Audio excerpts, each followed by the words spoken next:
Hello, everybody, and good morning. Thank you so much for tuning into the show yet again. I'm here to tell you guys that it is about time that you follow or subscribe to the show wherever you listen. I know y'all are out there listening and you're not subscribing and you're not following the show, and I don't like that kind of behavior. You guys know I'm tired of working these garbage jobs, wasting my time. The links are in the description of the show wherever you listen. All the links, all the social media links, all the different platforms. Wherever you listen, all I ask is to subscribe, to follow. Please, please, I'm begging you. Subscribe, follow, and most importantly, enjoy today's episode. Jras, my friend, thank you for coming on the show, my brother. My dude, anytime. Thank you for the invite. Yeah, it's a good thing we finally got it. We got it underway.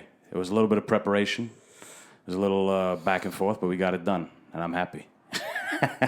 It was a little going back and forth, man. At the time, I was going through some shit at the time. You know, I was in a little slump, but you know, I guess as an artist, that happens. You go through it, so I had to get up out of that, and here we are. Yeah.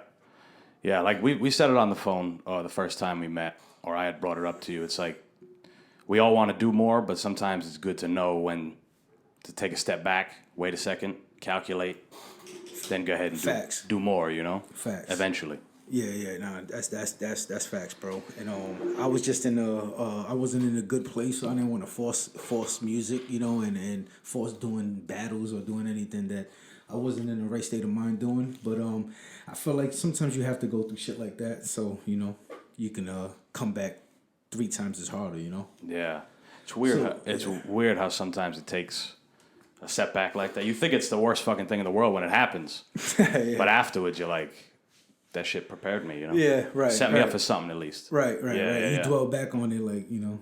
Yeah. And it makes you think for the better, man. So that's where I'm at, and I'm just trying to, you know, and not just musically, like just you know, life, and just grow and just be a better person, better artist, better father, better husband, and you know, and just try to just get to the next level, you know.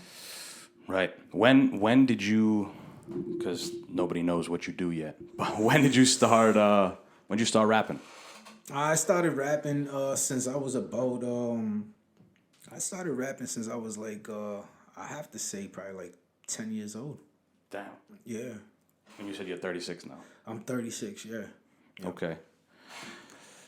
I always say to people, like, if you can keep doing the shit that you did as a kid, like, I feel like obviously as children, you're your purist. You're not really influenced by a lot of shit. Yeah. So whatever it is that you do as a kid, for you is music. If you can carry that on and eventually make a lifestyle out of it, that's the dream in my mind. You know what I'm saying? Right. Because what you're doing is literally connected to you. It was made, not made, but it was like a match made. You know what I'm saying? Yeah. It's weird. It is a weird thing. No, and I feel exactly what you're saying, because when I do music, man, it comes like I won't do it if it doesn't come naturally, you know. Right. So it's like it's a feeling thing, you know. And it's just you have to be, you know. It could be, you can be in a bad mood, good mood. It's a feeling. It's more like a feeling thing. Mm-hmm. So that's how I create my art. Now, obviously, we were talking about him before. Our mutual friend Flip. Shout out Flip. Hadn't been on the show in a while. DJ Flip Mercedes. Yes. You said you guys went to high school together. I know he went to. I could be wrong. Correct me if I'm wrong. But he was very musically inclined from the beginning. But he played an instrument, right? He said he played the trumpet. Yeah, for as far as I know, my boy Flip, he's been musically inclined since his whole life, since a child. I think if I'm not mistaken, I think he's been playing like the instrument, like shit like that, since he was like 5, 6. Did you ever? Oh, that's you. Did you ever play an instrument or no? Was it Me? just... I never played an instrument, but Yeah. And when I was young in school, you know, I always like took a liking into like music class and shit. Mm-hmm. So like I would always try to like play the piano, and I remember being as a child, I took like a few notes serious, but throughout the years I lost it. Yeah. No, I feel you. Eventually, you're like, fuck this. Yeah. I didn't keep up with it, so it wasn't something that I kept doing. I guess I had a passion for. Yeah. But music is something that I stuck with, and I know when I started at 10, I remember the first rhyme that I'd ever wrote. It was called "The Dream." I was 10 years old, and I had this like whole rap, and not even made to a beat or nothing. It was just a straight up pure rap. Acapella, just wrote. Acapella, just writing it, and just trying to get the feel of it, because I've been at 5-7 years old, I was a fan of like Heavy D, OPP. So I'm 36. So when I was like 5 years old in the early '90s, those were the guys. You know what I mean? So I remember that actually being 5 years old, the two songs that I used to fucking run out and play back all the time, and have my parents. Back in the day, there was no at that time, my parents had to like call like the cable place, and they had to like pay for that song to be played each time.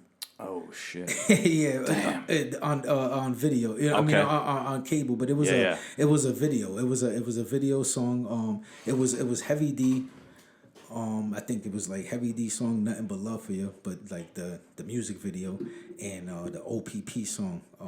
OPP, yeah, you know me. What's that? Naughty by Nature, right? Naughty by Nature, yeah. Right. I as a kid, I don't know what it was about those two songs. I don't know if it was the lyrics, the beats, or just seeing something different on TV and seeing these guys, looking like rappers and shit. And I know at 5 I was just jumping on the bed. Just took and I kept telling my parents. I remember my dad one time like getting a little upset because I kept asking them to pay for that shit. I guess it was like, I don't know, $1 each time.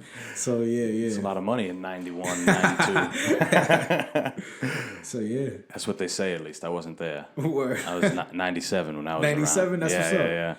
Yeah, but a lot of things started happening from then and past that when you was born. So you was born at a good time. Music in that time must have been interesting because a lot of people will say, I don't know if you agree or don't, it doesn't really matter, but the 90s was like one of the golden ages for hip hop, like the mid 90s. I can kind of agree with that. I feel like each era has his own, like it could be a golden era in its own way. Yeah, you know what I'm saying? Totally. Yeah. But the mid 90s could be because that's when you had guys like that are like moguls, artists that are like moguls today, who just started at that time. That was like the peak of their career. You get what I'm saying? And I would say like guys like Jay-Z, Nas, and they go a little back, but that's like around the time where they just started, just blown up. And it was nonstop from then on. Right.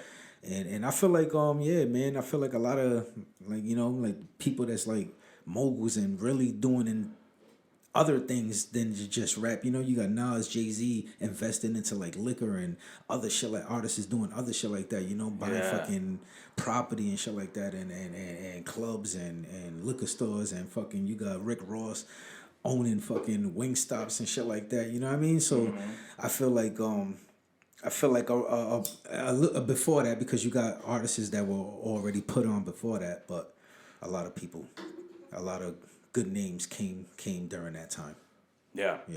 It is crazy the longevity of some of those artists. Yeah. Like you mentioned Jay-Z and Nas. Another one that comes to mind, obviously, Snoop Dogg. Right. Dude, how can I forget that guy? Everything. He does everything. How can I forget it? We're smoking weed right now, and that's like the king of fucking marijuana, yo. How can I forget that, yo? Hey, and I'm happy we're doing this because all the listeners forgot that this is the smoking Simian. We don't smoke too often on here, but that's what's up. Special occasion, And I'm glad I could be one of the guests that you can do that with, bro. Because I feel like, man, I had a conversation, right? I met this dude, man. One day I had this rap competition that I enrolled in. It was called a Team Backpack. It was back in 2016, I believe, and I went to LA.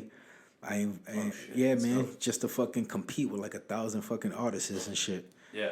So I went over there, competed with like 1,000 artists in LA for this competition named Team Backpack, and I end up not winning, but I end up having a buzz just because of that, like I was like I one of the talks after, like during that whole time. So I remember people coming up to me like, yo man, Pete niggas is talking about you. I heard you killed the show, shit like that. So and it was cool because I met a lot of people from there, and a lot of people from Rhode Island also entered in the competition. So it was like I was at home. Yeah. I was there with a lot of people from Providence and from Rhode Island. Just not just Providence, but and I met this dude, man, my boy Mo, man. Shout out Mo. He was a good dude, man. I met him and through the competition, but me and him actually I only known him for 4 days.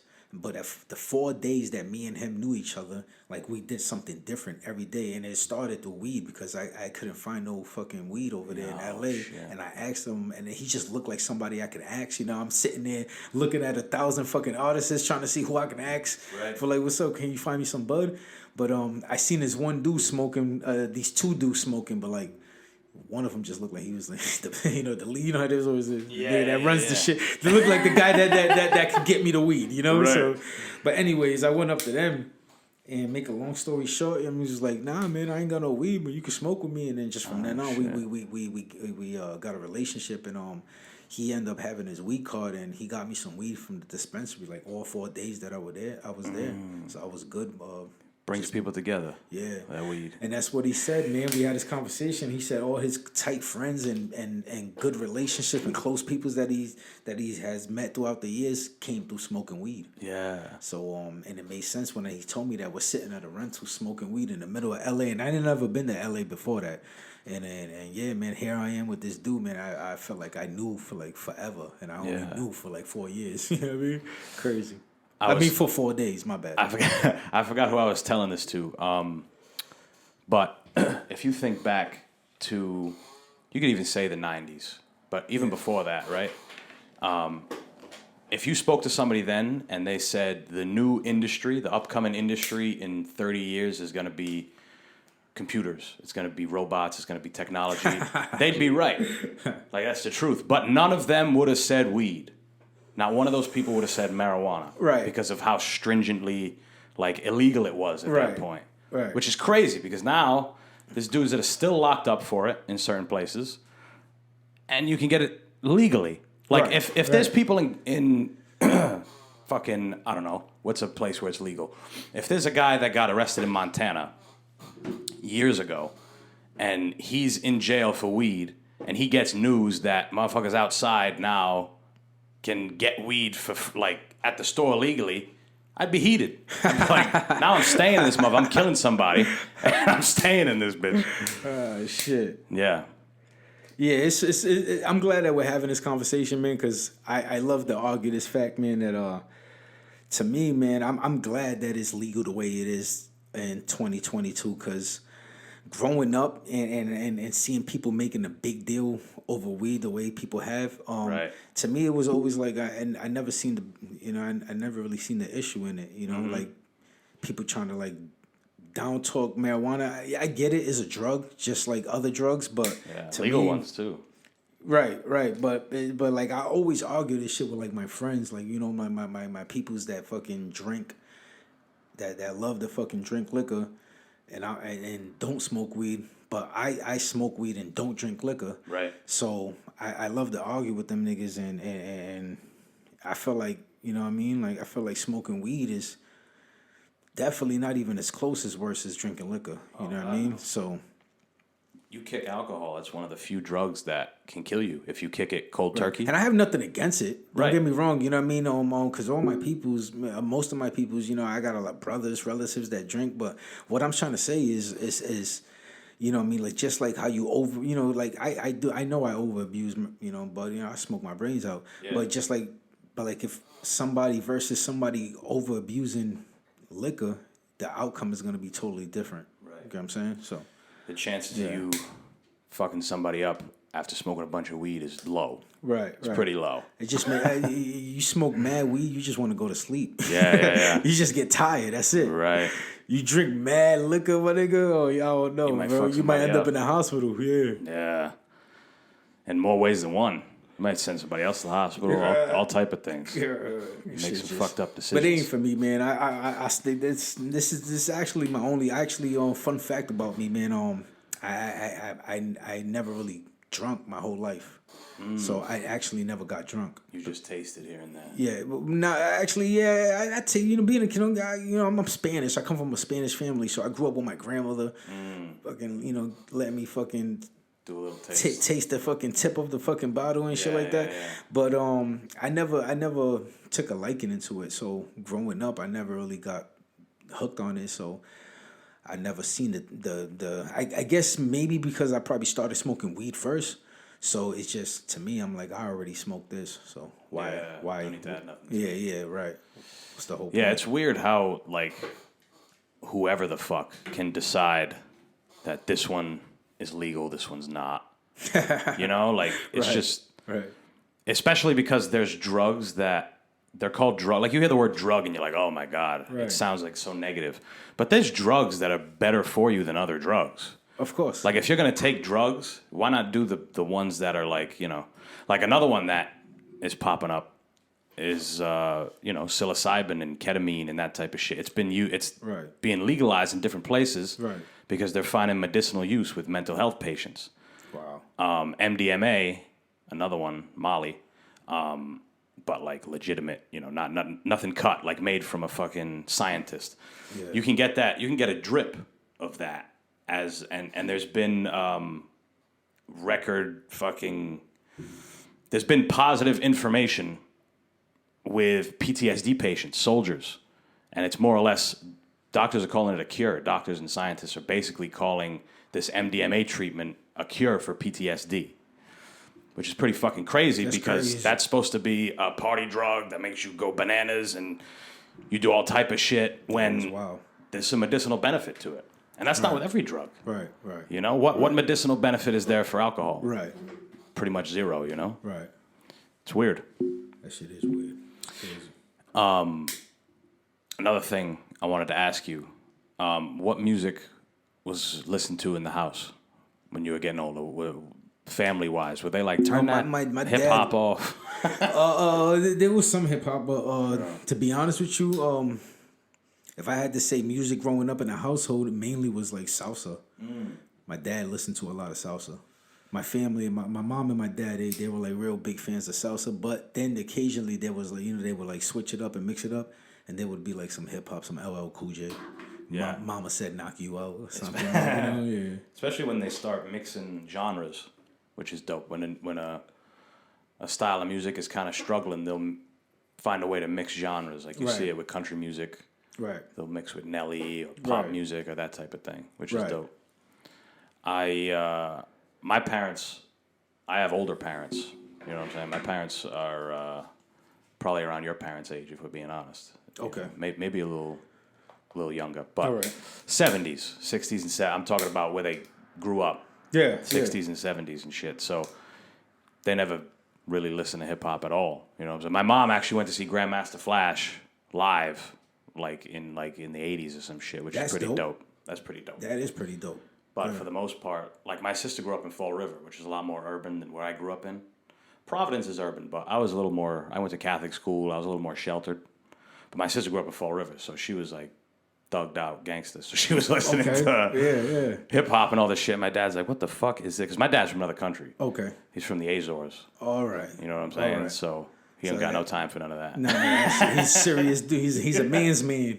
Yeah. He's listening to Led Zeppelin and fucking, the Rolling Stones and all that shit from the 70s. Right. Doing drugs and... You know what? I gotta add to this, man, because if my dad runs back and see this, man, he'll be mad at me and he'll be like, "Why you didn't say I listened to this?" Yeah. You know what I mean? But like my dad didn't only really listen to salsa. I actually, just a quick memory popped in. He listened to a lot of old school, not just like hip hop, but it would be like soul music. You know? Okay. Yeah, like he's a big fan of Temptations, Michael Jackson, all that kind of Studio 54 kind of music, Yeah. My dad definitely grew up on disco as well. So yeah, my background comes from New York City, which is dope. So my dad is from literally one of those Puerto Ricans from Harlem, back in the days, you know, where they would call it like Spanish Harlem. It Yeah. was just like blacks and Puerto Ricans in that area. Cubans. Yeah. Cubans and shit, and Asians owning the stores and Dominicans and owning the bodegas and shit. Yeah, Right. my dad come from that era, and a lot of crazy stories and shit. You know, I grew up hearing from him and family, relatives and shit. But for the most part, I grew up here in Rhode Island. I was born in Harlem, New York, and then my parents moved out here when I was about like 6 years old. Oh, okay. So then, but we always had a relationship with New York, so it's not like we just moved over here and never went back. My mom and my dad were always like homesick, so we would like go like every couple of months. My mom's mom still lived in Rhode Island. Eventually, I mean in New York. Eventually, all my mom's side of the family like migrated to Rhode Island little by little, but for the most part, my dad comes from a bigger side of the family, and everyone is for the most part still in New York. So I got brothers, nephews, nieces, you know, uncles, aunts. I had a great grandmother. She passed away not a couple years ago. Yeah. It's like my whole background comes from New York City. So I'm always there visiting relatives here and there, you know, good and bad, you know, going back for funerals, going back for parties, you know. Yeah. I mean, New York, it's different now, but New York is the mecca of hip hop. Like that's where the shit started. You know what I'm saying? Which I got is a brother great who influence. raps too, man. I don't know if you heard about him or seen any battles of him, but he's a rapper. He has stuff online as well, you know, on YouTube and you know shit like that. And he goes by Joe Traps. Okay. He's out of me and him, you know, he's the one that was born and raised in New York City, so he's more New York inclined. Like he got like a lot of connections and friends and people he went to high school with or friends that know this one and that one. So he's in the mix in the New York City world, you know. So me, I've been here, so I go and I visit for most of the time, but like You're like part-time New York. Yeah, man. I go over there and my brother puts me on and he takes me here, takes me there. You know what I mean? So it's like that. But I got other brothers. I don't only have one. I have like 4 other brothers who live in New York. Oh wow. Okay. Yeah. I got They one. all stayed. I got one that moved out. He migrates. He goes to different places. He's currently in Indiana. Okay. My girl's from Indiana. Okay. What part of Indiana is he at? You know? Indianapolis. Okay. So the main city. Yeah. It's beautiful. You ever been there? I have not It's visited nice. him yet. Yeah. Yeah. He's been there like 2 years. We're about to go. I'm about to visit him very soon. But I have to make it out there. You know, COVID fucked everything up, so it's kind of hard for me to. So travel. when did you you started rapping when you were a kid, when you were 10? When did you I guess take it serious, like real serious, and you're like, I want to start investing into this shit? So I started taking it serious. I've been writing and, you know, rapping backyard and rapping in school at the lunch table and shit. But then I started taking this shit serious when in my teens, like 16, when I started seeing other people. When I knew of like other kids in the neighborhood that would rap and shit, but there was one, you know, a couple of people that would record and shit, man, that was already on that level. So I wanted a piece of that, you know what I mean? And I was always into rapping, man. It's just like, and the thing is, it's not just me. Me and my 2 other brothers grew up, well, the rest of my brothers, but the ones that I was raised with, one of me and him grew up rapping with each other. So he had a friend that rapped. And I was the first one that actually took it serious in the family, but I just kept doing that shit since 10, where it just made everybody else around me want to rap. So my brothers end up rapping too at one point, but I'm like the only, you know, they're not here rapping and putting themselves out there like that. But then one of my brothers, Joe Traps from New York, you know what I mean, he got on board with the battle rap. That's late in life, you know, that was like 2016, 2015 when we started, you know, battle rapping. And then we made a name for ourselves in there, man, and we just, you know, still trying to keep it going, you know. What do you like doing better, battle rapping or like writing and then being a recording artist? Yeah. I like both, man. But if I really had to pick one, people say I'm a battle rapper because I started as a battle rapper first, you know, at the lunch table, backyard, you know, like in the neighborhood, you know what I mean, fucking. somebody grabbing somebody that knew that can rap, and everybody. I'm the Testing person each that other. everybody always wants to grab. Like, yo, no, I know a rapper. Yeah. You know what I mean? So I always have to like basically battle somebody. Yeah. So I grew up doing that first. So to me, it's like when I started battling, it came natural.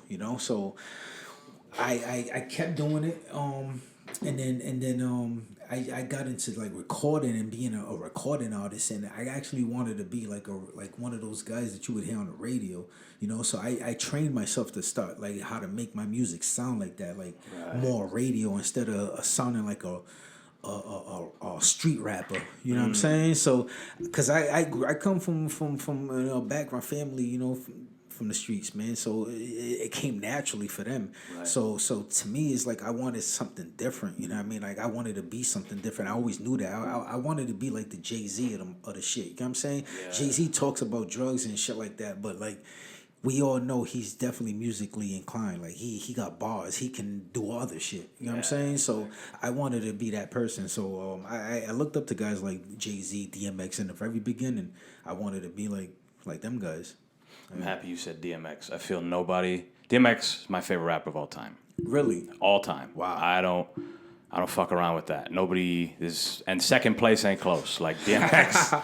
DMX is number one for me because I'll tell you why. I found him when I was in high school. Okay. I was like, which was I graduated high school in 2015, so it was Right. way past. You listened to DMX at the time you were supposed to be listening to him. Yeah, but don't get me wrong, man. Here and there, like in the beginning, being 10, I had to like kind of like that's when I came from that era where my older cousins had CDs and they would take it serious, and I couldn't really like if I borrowed my cousin's CD, I had to make sure I didn't scratch his shit up. You know what I mean? Right. But so I didn't really like. I was kind of young where my parents wasn't buying me the CDs and shit like that. I had to like hear it if my cousin had it and shit. I had an older cousin that was always around, and he always had the shit that an older cousin would have, like the new sneakers, the new CDs and shit like that. You know what I mean? So I would like sneak and try to like like not steal but like borrow his shit.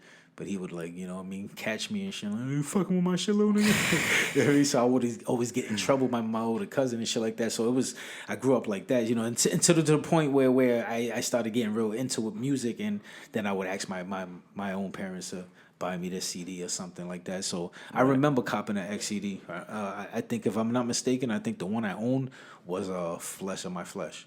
Yeah, covered in blood on flesh of my flesh, blood of my blood. Yeah. I mean, that one's got Slippin' on it.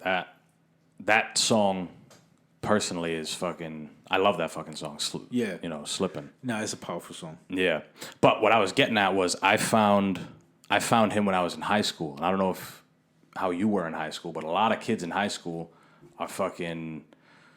I don't know. They don't know what the fuck's going on in the world. Right. They're in their head. They're fucking weird about things. But then you listen to DMX, and he's having the same feelings. Right. And he's supposed to be this, hard-ass motherfucker, rapper, famous. But he's out here talking about real human shit. So I think that, just because of that, it sets him a cut above people. Yeah. Other rappers, you know what I'm saying? Yeah. No, to me, DMX is he's so different. They can never be another artist like that. You know what I mean? Yeah. Like, he was such a real artist and so passionate about it and mad authentic, where to the point where like he made his niche. You know what I'm saying? Like he became DMX, where like he made that artist. Yeah. You know what I mean? Where you can't even like imitate that. You know what I'm saying? And it was at a time where a lot of guys were making, the radio songs strictly. Oh yeah, my bad. That's all good. There you go. And I've been keeping It's this all shit good. over here. My bad. It's all good. It was like when people were really focusing on getting on the radio. Yeah. And he was still doing the grimy shit, but still getting on the radio, which is crazy. Right. It was perfect time. And it was like you said, he found the niche. Right. Nobody's doing this shit. Right. So he's different. He had like a crazy, like a meteoric rise. And plus, him just being X too, he was a real nigga. So he brought like the real him to the table. So people got to see like, he was like being he was a dope artist, but at the same time you got a sense like, you know what I mean? Like he really spit the shit for real. He really lived the shit that he spit, Yeah. Fucking phenomenal. Yeah. But we were talking about battle rap before that. And it's crazy because obviously being a technician in whatever field you are doesn't mean you're going to get most famous. Right. And a lot of battle rappers, they spit like crazy. Right. You know, technically, they spit way better than, I don't know, anyone on the radio. Right, You know what I'm saying? right, Certain right, people. Right. So it's crazy that if you can start there and at least have that skill in your back pocket. Right. And then go ahead and do the recording thing, that's a huge advantage. Right, Huge right. advantage. You're technical in two different areas. Right. You know? And it's funny that you say that because that's exactly how I feel. I feel like the recording thing is in my back pocket just in case if I need it. And because I keep getting said, you know, and when I do battle rap, don't get me wrong, I feel like I like to do the recording thing. I like that. I like to do it more. But battle rapping, it seems like it came more natural for me where my fan base came off battle rap. Now, like you know, I was an artist first, and I put myself out there like that as an artist, as a recording artist, and it felt like nothing was happening. And then as soon as I became a battle rapper, that's when everything came with what I was looking for. Yeah, You know what I'm saying? Does that make opportunities sense? and shit, yeah. Yeah. So it's like damn, it's like it came natural with that, and then everybody like you know because it's basically you know it's all about the fans and shit, and the fans were like liking to see me in that lane more, and But I guess I had to perfect both, man, and just find my way as I was going. So I got this advice through one of the battle rappers, actually, K Shine. I don't know if you heard of him. He's No, one of the. I watched a couple videos with you, and I Okay. was like pretty much focusing because the ones I watched, you murked the other guy. In my opinion, Yeah. like Well, this you guy that blasted I the other mentioned, dude, K you Shine, know? he's actually in a more higher tier battle league than I am. Gotcha. He comes from like Smack URL. If you heard of Smack. I haven't. No. URL, it's like a basically like could be one of the first battle leagues to start, but that can be you know that can be an argument. But I definitely would say they're definitely the first ones to go big with it. Gotcha. So all the big battle rappers that's like getting paid now and shit mainly came through Smack. You know? Is that like where Cassidy was on? Right. Okay, okay, gotcha. So that's a big one. Yeah, so one of those Gotcha. guys, one of those battle rappers, I got to rub shoulders with him throughout the years, and with a few battle rappers from that platform throughout the years, and one of them, which is K Shine, we met because we was in the same video. I got to be in his video with him and DNA, which is another battle rapper, and I'm sitting there just chopping it up, talking to them, and they just giving me advice and shit like that, you know, and one artist to another. And I'll never forget though, K-Shine told me something that stuck with me. He told me that if I'm gonna do something, because I guess what we were doing, it was a recorded song, and we were shooting a video to it. So I guess they were fucking with me, right? Because I was the artist. It was like 5 artists with them on the same song, but I was the artist that was before them. I introduced them into the song. So that was a big deal because them guys were already known before getting in the video with us local artists. Get what I'm saying? So I got to chop it up with him, and I'll never forget, he told me that he gave me this advice, and he told me, and I could see he was sincere about it. He was like, yo, if this is what you're gonna do and this is your lane, or you know, he said you just pick a lane, pick what works for you and stick with that one instead of doing both, because you know what I mean, like if you like, instead of basically jumping ship, you know what I mean, like if you have a passion for that one, stick with it, and eventually, you know, it might seem like nothing's happening, but you keep sticking with it, you keep, you know, eventually something's gonna happen, you know what I mean? And that just stuck with me, you know what I mean, the way he said it, and it made sense, you know what I mean? And so that's what I started to do at that point. I made a decision, and I picked battle rap. Yeah. And I just stuck with it for a little bit. So and that's kind of like my thing. So when you see me do battle rap, I'm in battle rap mode. I'm doing battle rap shit.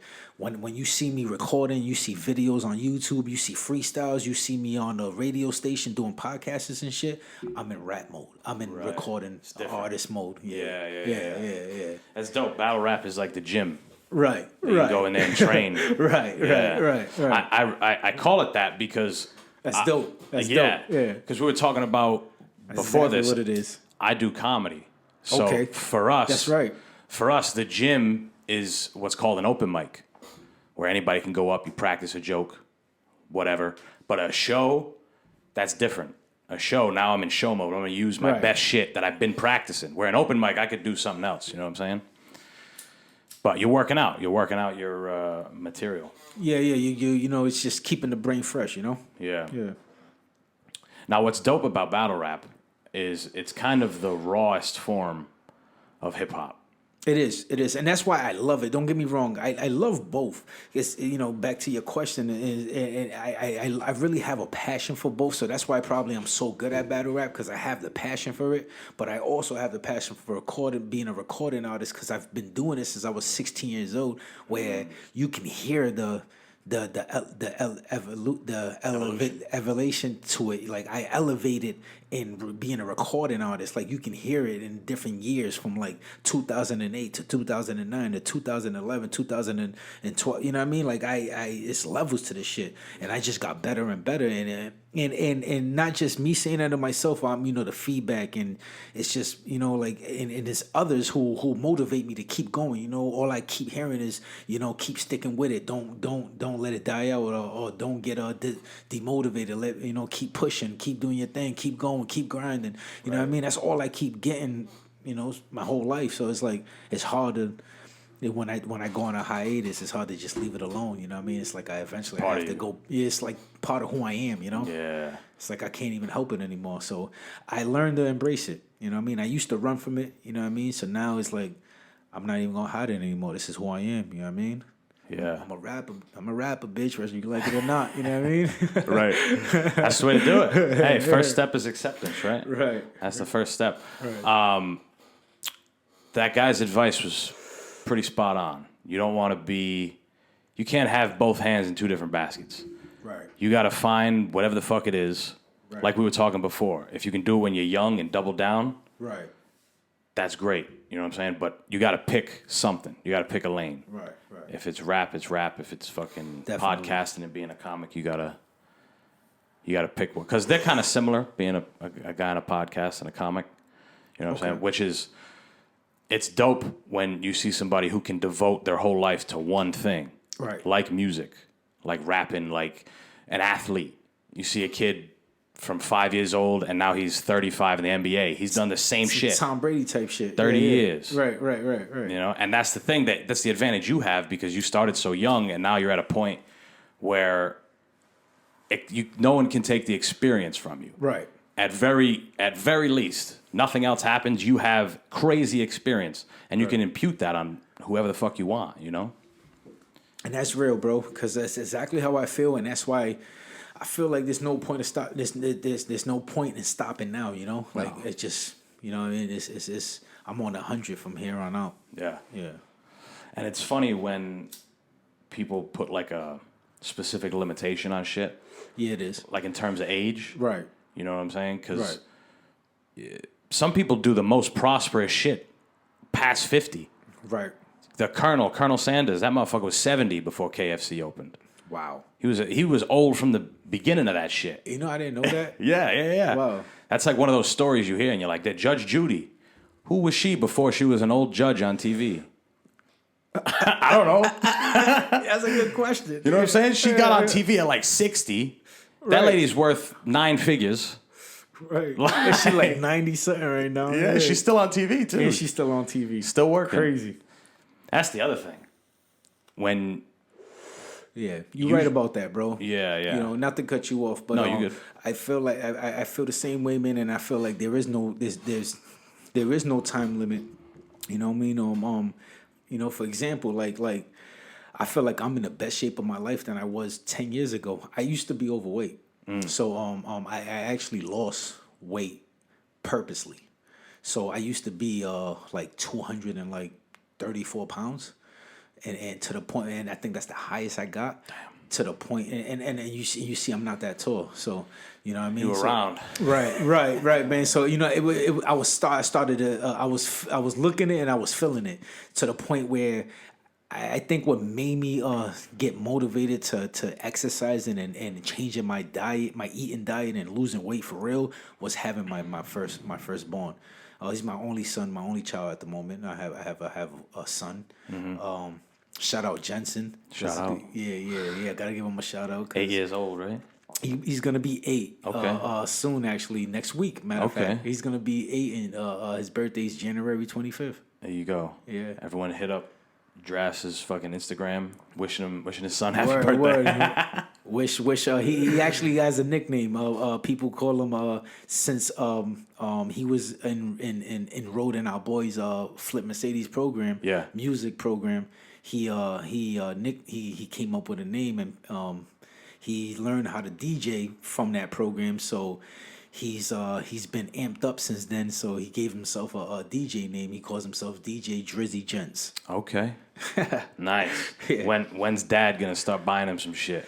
Yeah, actually, one of my friends, one of my DJ friends, man, shout out DJ Crazy Ray. He gave my son he gifted him one of those tables you call a controller. Yeah. Yeah. So dope. my son owns one, so I was forced to buy a laptop, buy a speaker, Yeah. and set it up in the crib for him. So you already got it. And he has a little setup, man, and he knows what he's doing. He learned some lessons from my boy Flip, my other DJ friend. So I'm blessed to say I got a lot of DJ friends around me.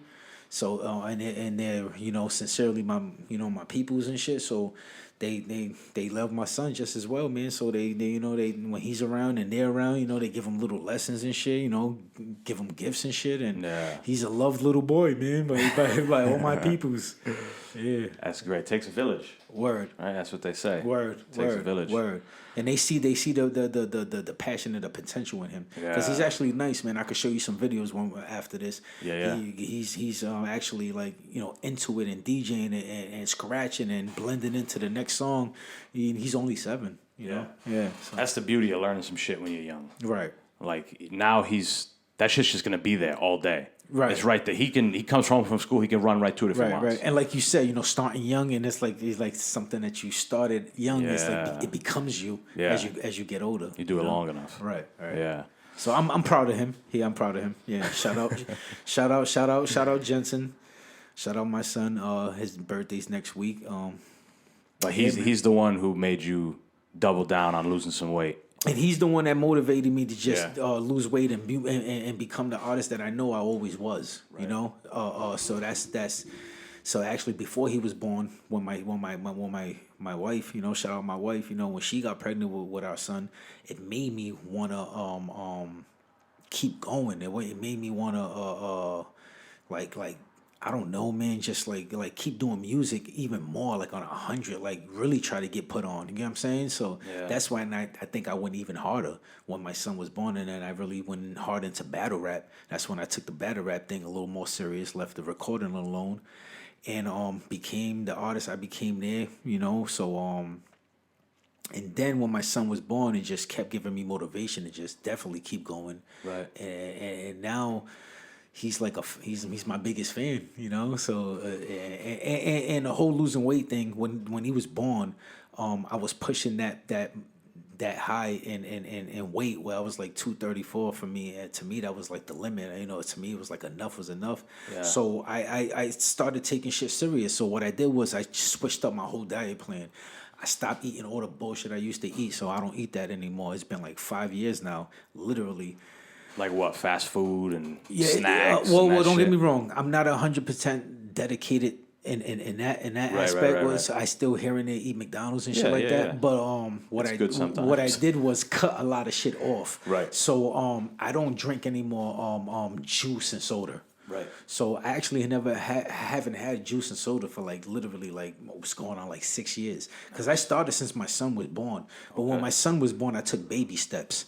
You know what I mean? So I didn't just like stop cold turkey. I stopped eating pork less. I stopped drinking soda and juice less, stopped eating snacks and a bunch of shit with a bunch of sugar in it and less. And then eventually a year went by, 2 years go by, I stopped. I've been for like 6 years, I stopped eating. I don't eat any more pork. I don't drink no more soda. The only liquid I put into my body is water. And I'm a sparkling water fiend. So that's how I replaced my craving for soda and juice. I replaced it with sparkling water. So I just get mad different fucking flavors, and I just drink nothing but water. Yeah. And as far as pork, it was just a choice. It's not like religion. Not religion, and not like I have anything against pork. It's just it was the only meat that wouldn't sit right with me every time I ate it. Yeah, so I just figured if I was cutting a lot of shit out of my diet, I'll cut that on my diet too, and it worked. And my girl hopped on board with me with that whole pork and the whole not drinking no more soda and juice shit. And it's been like 5 years. Me and her 5-6 years going on it since. And me and her has not ate or drank none of that shit since then. Yeah, man, but me, my girl, you know, she not might be as dedicated to me when it comes to certain shit, but I haven't stopped like for like five years. I would have to say, I kept going, and then you can do it for you, man. You can edit that part about me telling my girl say that she's not that dedicated because she'll have a problem with that. You know, I didn't mean nothing bad by that, man. It's just, you know, she'll sneak a soda or juice here and there. It's all good. It's okay. It's just me personally. Jras is Superman in this motherfucker. No, but that takes. Yeah. Hey, man, if that's what it took, then that's what had to be done. You know what I'm saying? Some people, they can lose hella weight, but sneak a soda, sneak a juice. But if you know personally in your mind, it's like I got to just cut it out. Eventually, it just has to be completely gone. Right. That takes a lot of mental strength, man. It does. I did that, man. I did, and my doctor said that too, man. It's crazy because I see a kidney specialist, man, since I was like 16 years old, right? So, anyways, he told me, he was like, you know, you're like one in 100 that would take my advice, because he would tell me, you know, you need to lose weight, or you can end up on this, or you can end up doing it, being like that, or being on having diabetes and shit, whatever the case might be, you know. So he was like, you're like one of the in 100 that actually lost weight and got in shape, because you know I started off, you know, with the whole diet thing, and then I started exercising. So I knew I had to, like, you know, once I took the weight off, I had to like really like exercise and put some muscle on and shit. Right. So I started going hard, man. I got like weight resistance and shit, and I just do home remedy shit where I just like do push-ups, sit-ups, squats, and jumping jacks and shit like that in the house. So it became a routine. So what I do is I do a set of 3, you know, push-ups, sit-ups, and squats, and I do it 20 times, 3 times. Right. And I use rate resistance. Sometimes I run. I started running again for the last couple of days, so I might be getting back and, you know, jog. I'll run like a mile. And that's about it. It works for me. Just eating the way I eat and just exercising the times that I exercise. It keeps me breathing well. It helped me with rapping, and it helped me just as a person as well. It helped me probably be less angry. You know what I mean? And just like I don't know. More comfortable in my own skin. Yeah, Word. I feel that. It's great when you make a decision. Yeah. Like a legitimate decision for yourself. When whatever the fuck's going on around you, that shit isn't influencing. Right. I don't know what you're talking about. Right. I don't know. I gotta go do an open mic tonight. We're not gonna go do this and that. I don't got the time. Right. I gotta record a podcast. I gotta record a song. Right. This shit's happening. Right, you know what I'm saying? Right. And I'm on that time, man. You know what I mean? You know, I go to sleep early. I have to wake up at a certain time, and I'm on a schedule, and it works for me. You know what I mean? It helped me stay in shape, get in shape, and it's helping me stay in shape. And I'm not in the best shape that I would want to be, but I'm in the best shape that I was. Better. Yeah, far better. Yeah. It also helps when you have other motivating factors. Like, I don't know about your genetics, but my family's genetics are fucking terrible. Yeah, mine's too. So it scared me. Yeah, you know what I'm saying? Exactly. So it made me actually want to do what I did and be more healthier, just because, you know, it feels like a lot of that shit runs in our families. Yeah. In general, man, because my girl, she goes through the same shit with her family. Yeah. And it's a scary thing, you know, every time somebody passes away or somebody gets something, you feel like you're next. Right, you know what I mean? And it just... You know, it just put me in that state of mind where I don't want that shit. You know what I mean? I don't want diabetes. I don't want to fucking be on a fucking machine or something. Lose a foot. You know what I'm saying? Real blind. I'm fuck good, that bro. Shit. Yeah. You know what I mean? I want to keep every body part God gave me until I'm out of here. Goddamn right. Yeah. It's fucked up because, you know, my family on my mom's side, heart, diabetes, that shit runs rampant. Wow. Well, on my dad's side, it's like I'd have to say cancer and addiction. Okay. You know what I'm saying? I got hella. Well, they're better now. The ones I'm thinking of on that side, they don't listen to the show, so it's all good. Yeah. You keeping it real though. Yeah. You know, but that shit, it's kind of the way I put it in my mind. Maybe you think of it a similar way. Is breaking the family cycle. Right. There's 1,000 things that every family, they kind of follow patterns. Right. Whether it's on purpose or not on purpose. Right. And then there's always like one or two black sheep. Right. This kid doesn't, this guy wants to work a different job. He doesn't want to do a 40-hour week like everybody else. Right. He's going to do something else. He's going to pursue rap or something else. You know what I'm saying? Right. That's kind of how I think of it. It's like kind of changing that cycle up. And that's a good and that's a good mindset to have, because that's kind of how I feel with my family. You know what I mean? I don't want to keep doing that same thing. I want to break certain cycles, and I want to start a new cycle for me and my son. You know what I mean? So he can keep that cycle going. You know what I'm saying? And something good that'll better the generation of the family. You know what I'm saying? Other than fucking some bad shit that we got to stick with, you know? Right. Yeah. That takes a lot, too. Right, because if I can do this and motivate my son to exercise and eat healthy, I just helped him in life with that. And hopefully that can keep going, and that just becomes a family tradition. You know what I mean? Yeah, a lot of people, I don't know if it's unfortunate or fortunate, they grow up with, like, I guess you can call anti-hero, like what not to be, rather than someone to idolize and to be. Right. You know what I'm saying? So the fact that you're able to convey to your son, if you're able to convey to your son, hey, doing this shit is good for you, and he gets it, then that's a hero. That's not an anti-hero. Right. You're not getting hammered and doing all fucked up shit, and your son goes, I don't want to be like that. You know what I'm saying? Instead, he's saying, I want to be like that, that's phenomenal. Right. That's a beautiful thing. Definitely. Another thing I wanted to ask you. Yeah, definitely. Because in both of our respective arts, we have to write. It's part of what we do. What's your process? Do you get inspired? Do you write little notes down and then put them all together?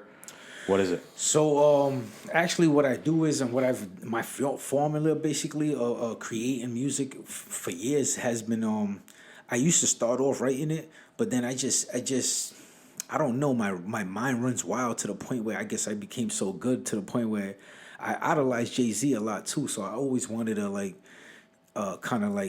I feel like we as artists, you have to memorize your lyrics and your shit anyways, right? Mm-hmm. So at one point, it was like, why? What's the whole point of writing for when I have to sit here and fucking memorize this shit anyways? So what I started doing is I stopped writing and I would just rehearse it over and over in my head to the point until I memorized it so good.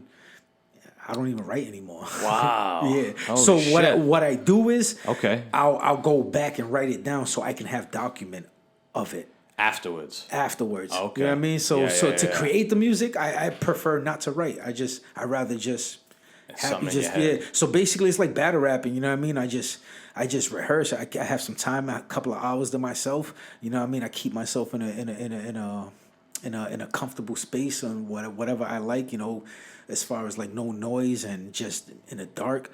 And I'm just roll up a bunch of blunts and I'm just going in for hours, just rehearsing. So instead of writing down and having to look at a piece of paper and rehearse that shit, I just sit here and it's already there. I'm just going over it over and over again until it just becomes me. So I feel like that's the better way, where I can record my music and actually let it come out the way I want it to come out, because that's how I write. I'm writing naturally. So it's gonna come out naturally. You know what I mean? So instead of writing, because don't get me wrong, I feel like there's nothing wrong with writing, because I at one point I wasn't writing at all, to the point where I would forget a lot of my shit. Like I wouldn't spit it for a while, and then I'll try to go back and I'll forget it. You know what I'm saying? I'm like, I need document of this shit. So when I'm done, so now that's what I started doing now so I can always have document of my, because every artist wants to have, you know what I mean, you got rap books, you want to have documented shit. So me, I want to have, even if I don't become this big mogul rapper or something, I want to have all my shit, everything that I ever did written down and pass it on to my son. Right. So it could be passed on to a relative that could put it in better use than I can. Yeah. That's what's the word I'm looking for? Momentum. Right. You, if anything, you at least got some momentum going. Right. If your son takes that much of a liking to it. Right. And to me, it's like leaving a history book behind for your family. You know what I mean? So yeah. So that's why I'll document it. It's like basically it's like, you know, because I thought about it too. I'm like, the shit that we doing, writing down lyrics and shit that's coming from me from nothing, right? And I'm turning it into something. I might as well write it down and document it. So it's like the prospects back in the days, how they used to, like, you know, like, what you call those guys that used to like think of the future and shit, and like psychics you talking about? Like kind of like psychics, but like they would like think, you know, they would write these shits down in artifacts and shit, and you know what I mean, and then years later, you know, the shit starts happening and shit. Right. You know okay. what I mean? I know what you're talking about. Yeah, those guys. You know what I mean? Like people who and throughout the years, like in the early 1800s, how we know what that shit happened? Because somebody wrote that shit down. You know what I mean? Somebody took document of it. So that's how I feel with my music. I might as well start documenting this shit. That way, eventually, somewhere down the line, somebody in my family generation, they'll stumble into that shit like, yo, it's like a piece of history. Yeah. And it's even cooler when that thing that was found so many years later still applies today. Right. Like whether it be something that everybody likes or whether it be an idea that's still true, or, you know what I'm saying? Yeah. Because what I'm thinking about is, you know, somebody who, for example, I'm reading a book right now. It's called Democracy in America, and it was written in like 1835, like you said. And it was a guy not from America, he was from France. He came here to study the penitentiary system, 1830s. Wow. And he wrote down everything he saw, all observations on the culture of American people and what we hold true and all this shit. And it's the same shit as today. Wow. It's a lot of it holds true. So to your point, it's phenomenal that you're able to document shit and have it somewhere. Yeah. You know, because eventually someone might see it. Right. And it's just, you know, wanted to have my work around too, you know? Like, I just want to sit here and just come up with all this shit and just not have no fucking nothing to you know what I mean, to sit on, you know? So, yeah. It's funny. You might have heard this before, but Lil Wayne, he does like a similar thing. At least that's what he says. He goes in the booth and he just starts rapping. Yeah, he does. Yeah, I heard that myself. Yeah, as those guys, those are, you know, those are, he's one of the artists I idolize myself, and guys that I, in that aspect where you know, I take certain things from certain artists and I apply it to myself, and I try to make it me, and not necessarily saying I'm taking their shit and making it better, but I'm making it work better for me. Yeah. A quote, I always got 1,000 quotes that I bring up all the time. Dope. But Pablo Picasso, the fucking famous artist, you know, motherfuckers make fun of you, they call you Picasso. Yes. You know? Yeah. I'm curious to hear what you're gonna say, because I'm into all that. I'm into history, so you know, like that's a part of history right there. Right. You know? He said, "Good artists create, great artists copy." Wow. Great artists steal. You know what I'm saying? And it's interesting that he said that, because he's one of one. He's unique at that time. Nobody was doing the shit he was doing. It's interesting that he said that. But in him saying that, that means he had to have taken certain elements from other people's games, from other people's techniques, and apply them in a way that worked for him to where he made this incredibly unique thing. So, another example. You look at Kobe and Jordan. They're fucking damn near identical in some instances, the way they play. Right. But there's things that Kobe does that Jordan couldn't do, and vice versa, or don't do. Right. You know? Right. So, and I'm a huge proponent of this.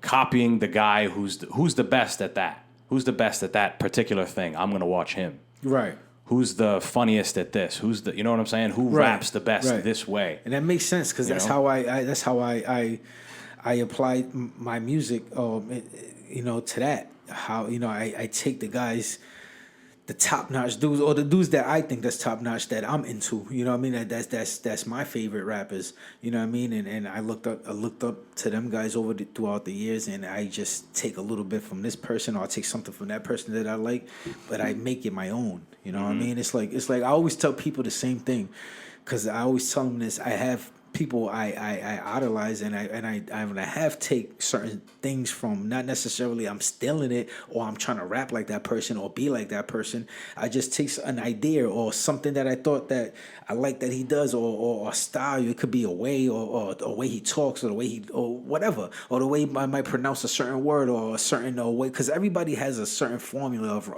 of creating music. You know what I'm saying? And I pay attention to all that, and so I might just take a little bit of something and a little bit of this, but it's not necessarily stealing, because it's like Facebook and MySpace. You know what I mean? It's like I always compare it to that. That's a good comparison. Yeah. Yeah. Facebook just took the same principles and added some shit that made it better. Made it Facebook. At the end of the day. You know what I'm saying? Yeah. So, and that's all I'm trying to do. I'm just trying to take something and make it Jras. Yeah. You know what I'm saying? So I'm not trying to be like somebody else. I want to be my own artist. I want to be that one person, you know what I mean? I want to create my own DMX, you know what I mean? Like we were talking about how can never be another person or can do what he does, because he's natural. He is him, you know. There can't be another you. There can't be another me. You are who you are. I am who I am. Right. Because that's how God made us. Not to be similar, you know. You that's what makes us special. You're your own person. I'm my own person. However you was born, it could be a scratch mark, it could be a scar that you have, but that's what makes you. That scar, because I don't have that same scar. You know what I'm saying? So it's you know. So I think that's what's unique in us as people, and so that's what I'm trying to be as an artist. I want to be my own DMX, my own Jay-Z. I want to be, when people hear Jras and they see Jras, they think of me, you know what I mean? Or, you know, I want to rap a certain kind of way where people want to rap like me and do what I do, because I made it my own. You know? Right. Yeah, I think the most interesting and maybe even the best artists are the ones who, whatever their art is, their style is conducive of who they are. Like, whatever they're doing is the person that they are. They're just putting it out on some kind of canvas. Right. Whether it's words, lyrics, playing a sport a certain way, you know what I'm saying? Like, I'm with you 100%. Yeah, man, that's dope, and that's all I'm trying to do, man. Just show people when I put something out and I do something. I'm just trying to show them. I'm just trying to not just be different, but I'm trying to be me. You know what I mean? Right. Yeah. Hey, we're coming close to this hour, and we got something prepared for everybody. First time ever. That's what's up. Jras. I'm freestyle. I'm glad I could be that person, man. I love to be that, you know. I ain't had nobody cool enough. I ain't had no rappers yet. It's the first rapper. We're moving on up, motherfuckers. Hold on. We gotta get that Xbox back up. No problem. Now, you know what? Matter of fact, take your time, because I'm gonna just twist up a quick L while you do that. Oh shit! And I'm happy the beat that we're using is well, at least the first beat we're definitely using. Man, I definitely want to speak on that. It's a DMX beat, right? Yeah. So I'm you know, we're gonna start off by saying I don't own copyrights to this. There you go. To this music. Good move. Yeah, and we don't own copyrights to any of this music. No. It's just a freestyle. And I used to manage DMX back in the day, so I got it's a little bit mine. No, fucking around. He's right. We don't own shit.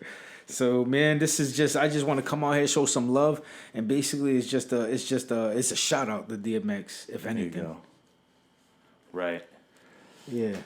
I just I take basically what I want to do right now is what I've been doing for a while is I'll take like an old school artist beat that people are familiar with, which is a Big Pun beat or a Jay-Z beat, and I'll just freestyle my version to it.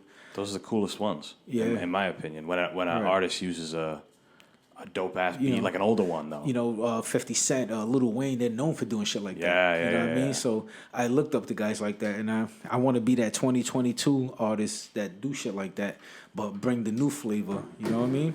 That's right. So yeah, bro. So you want to get right into it? Let's get right into it. Yeah, okay. Let's do it. Okay.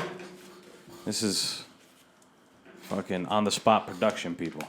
Word. And I want to say this too, bro. So this was, we're just gonna let the people know because a lot of this shit was behind the scenes. But me and you, we was actually, we were in the talks in the last 3 days when I told you I had something. Yeah. I actually came. This one's fresh. I had some shits already, pre-rehearsed, but I figured since we made it official and I'm coming on the show, I wanted to come up with something like spanking brand new, something fresh. So I actually just came up with this in the last 3 days. Oh, that's dope. Yeah. So this is official, people. I'm gonna mute it for a quick second in case we get an ad. Yeah, I knew it. Trident. Yeah. I'll tell everyone, guys, buy Trident, 28 sticks, pocket size Trident pack. All right, Subway. Marshawn Lynch. Let them know what's going on. Okay, here we go. It's live. We don't give a fuck. I know how to hustle. I know about the struggle. I know how it feels when it feels like nobody loves you. Demons, I got a couple. Grew up listening to DMX like he was one of my uncles. That's how old school roll. Kick a old school flow. I could school you new niggas. Call me old school. She said I hit the spot like I'm supposed to. Some try, but they just can't come close to. Like your favorite song, I'm taking it back. That feel good music, this reminds you of that. Chilling on a block, posted up in the trap. This reminds me of them days of the Cherry Red Max. We was young and proud. Now we grown men raising daughters and sons now. My son life matter, nigga, please put the gun down. It's sad, but where you from, we gotta give them the rundown. Like what to do and not what to do. When to do it and how to do it. This ain't a class session, this is power music. I sip a cup of tea when the drama brewing. Rather ask questions like how your mama doing. Rather be in the dirt before I let my soul get ruined. Wild thoughts run through your mind when you going through it. Can't run from your fears, gotta own up to it. Trust me, I fucked up a lot. Fucked up a few relationships, fights with my pops. Used to wild out like the locks. Now I'm into fixing my credit, investing in stocks. Trying to stay away from the ops. Dreaming of a boat getting high by the docks. Trying not to get shot, cause you know how that shit goes with the cops. It's Jras. We ride here. So that's what I brought, man. That's what I got for you, bro. That's my appreciation of bringing me on the show. You know what I mean? I wanted to bring something dope. And yeah, man, that's fresh, 3 days old, and it is. That's as dope as a motherfucker can get, I think. That's the coolest shit that's ever happened on this show, I'll tell you that right now. I appreciate it. I appreciate it. It's gotta be. I've had some cool motherfuckers, but that was great. That was fucking great. Appreciate that. One more. See, as you ask me some questions real quick, man, if you don't mind, I'm gonna roll this last blunt up, man, while we wrap this up. Yeah. I wanted to ask you another thing because you mentioned the locks while you were on there. I saw a video on Instagram, you posted it a while ago, of you meeting Jadakiss. Yeah. Actually, I want to speak on that, man. That was dope, man. That was a first time experience for me, and I'm glad that I got the opportunity to do that. The way that happened was I actually got linked up by a mutual friend that was friends with DJ Big Mike the Ruler. Okay.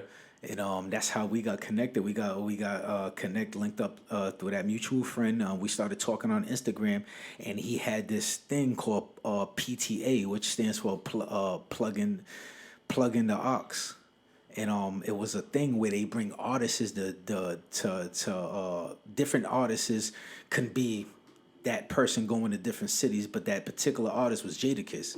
So he would go to different cities, and you would have local artists perform for him. Yeah. So not perform for him as he's doing the show and we're opening up for him. No, like he's like this Watching. across like me and you, and he's sitting there observing you, watching you. Yeah, and not just him, his whole entourage. Yeah, I got ambushed. It was when that happened. I didn't know that was gonna go down like that. I walked in and it was he was behind a red velvet ropes and had his whole entourage of women and niggas there drinking, smoking, and there was fucking disco lights and Was lights, there was a on me. crowd though? There was a crowd too, or just them? No, there were a crowd on the side. Okay. Yeah, there was DJs, producers. Gotcha.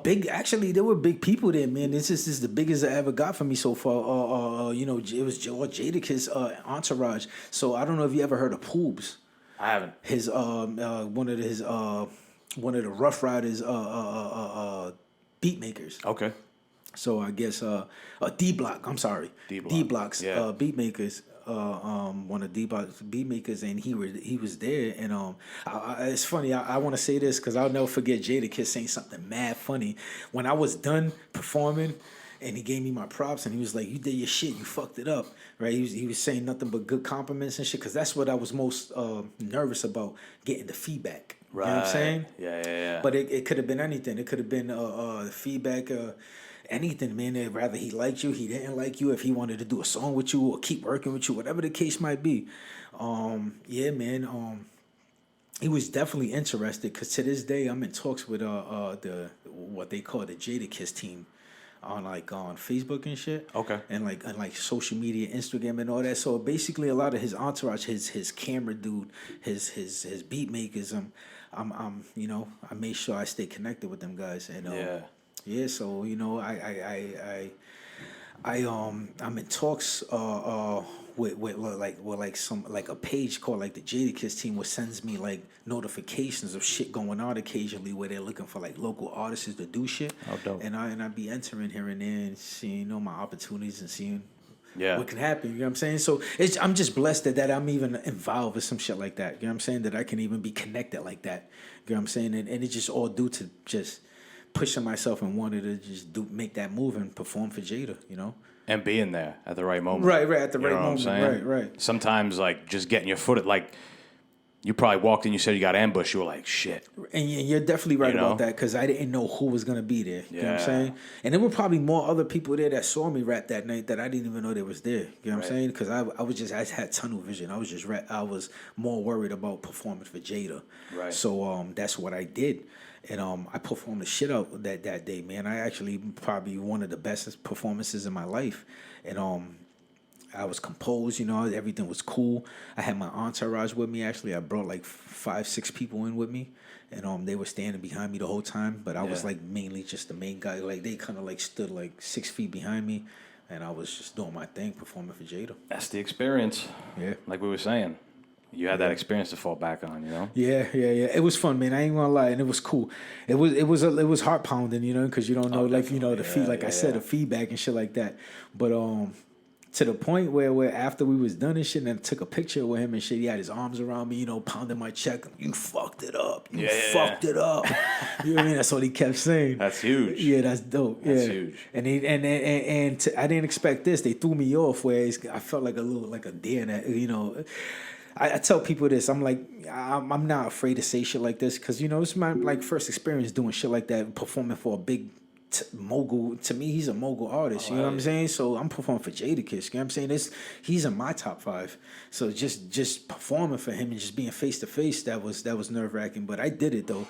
And as I was talking to him, one of his the dude that was sitting right next to him, was like asking me questions and saying shit, or making comments about my pick and shit and my hair and shit, and it was just mad funny, because they were saying like cool shit, giving me like compliments and shit. So I'm like, I love the pick. Yeah, that's hood shit. That's what he kept saying. That's old school. That's awesome. Yeah. From Jada.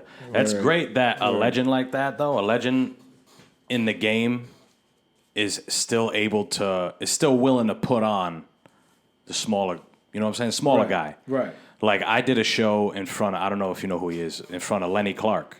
Yes, I do. That's big. Yeah. Lenny Clark from, he was just in Halloween Kills. Yep. He's the old man that gets killed at the fucking beginning. Yep. But he's a comedy legend. I got to do it in front of him. Wow. And he said, shit was great. I love it. Wow. Him, his brother's another comedy legend who owns a club in Worcester or wherever, somewhere in Mass. Okay. And that's similar experience, man. It's great when there's a legend that's willing to teach, that's willing to impute all the shit that they have. Right. And give you an outlet, give you a place to do it. Of course. You know? That looks like a good one. Yeah, it's going to be a real good one.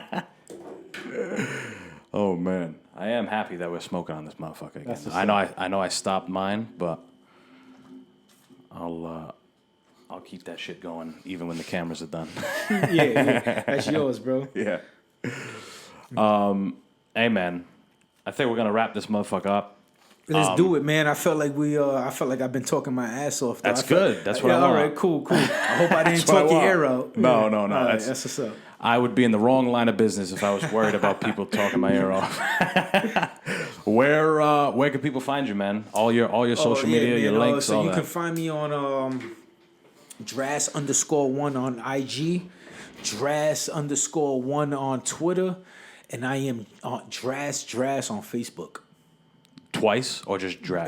Dras twice. Okay, on Facebook. okay. Dras space Gotcha. Dras on Facebook. You got like a YouTube or something too? Or I do have a YouTube, and my YouTube is it's Dras. It's Dras. Okay. Yeah. I'm gonna put it in the description and everything so people can get right to it. Cool, thank you, man. Appreciate that. I'm gonna do all that shit. And you already know I said it 1,000 times, man. I appreciate you having me on. Thank you for reaching out to me. And I felt like this is gonna be a dope show. Yeah, hell yeah. We could do it again. We could do it 1,000 times. We'll get Flip in here. We word. won't be able to see each other with all the smoke. Yeah, definitely. But that'll be a cool show with me and my boy Flip. Yeah. And we could probably have his son too, because he's another. His son is an Rain. Right. Is an artist. Oh yeah. I see him. I see him posting shit. And, yeah. He's actually he's an up and coming artist, and he's just keeps pushing, and he's doing big things himself. Yeah. And it'd be dope to get him on here as well. Right. Hey, I'm open. All right, guys. Thank y'all so much for listening. Hit the links in the description for everything, for Dras's social media, for my social media. That's it, motherfuckers. We're done. Word Peace. up. It's Dras.